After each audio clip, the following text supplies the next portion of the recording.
হিন্দু ধর্মীয় বিশ্বাস অনুযায়ী মানুষের মৃত্যুর পর আত্মা কিছু সময় নিজের বাড়ি, পরিবার ও পরিচিত স্থানের আশেপাশে অবস্থান করতে পারে। এই ধারণা বিভিন্ন পুরাণ, গরুড় পুরাণ, লোকবিশ্বাস ও আধ্যাত্মিক মতের মধ্যে পাওয়া যায়।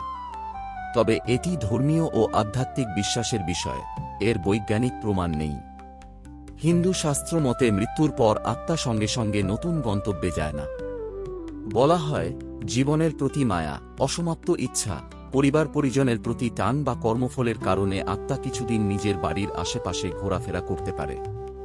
এজন্য অনেক পরিবার মৃত্যুর পরে 10 দিন, 13 দিন বা শ্রাদ্ধ পর্যন্ত বিভিন্ন নিয়ম পালন করে। গরুড় পুরাণে উল্লেখ আছে যে মৃত্যুর পর আত্মা এক বিশেষ যাত্রাপথ অতিক্রম করে এবং পরিবারের লোকদের আচরণ, প্রার্থনা ও শ্রাদ্ধকর্ম আত্মার শান্তির জন্য গুরুত্বপূর্ণ বলে ধরা হয়। লোকবিশ্বাসে আরও বলা হয়, আত্মা প্রিয়জনদের দেখতে আসে। নিজের সংসার ও প্রিয় জিনিসের প্রতি আকর্ষণ থাকতে পারে। অসমাপ্ত কাজ বা গভীর দুঃখ থাকলে আত্মা অস্থির থাকে। তবে ধর্মগ্রন্থে বারবার বলা হয়েছে, আত্মার শান্তির জন্য ভগবানের নামস্মরণ, প্রার্থনা, দানধান ও শ্রাদ্ধকর্ম করা উচিত। ভগবদ্গীতাতে শ্রীকৃষ্ণ বলেছেন যে আত্মা অমর, দেহ নষ্ট হলেও আত্মার মৃত্যু হয় না।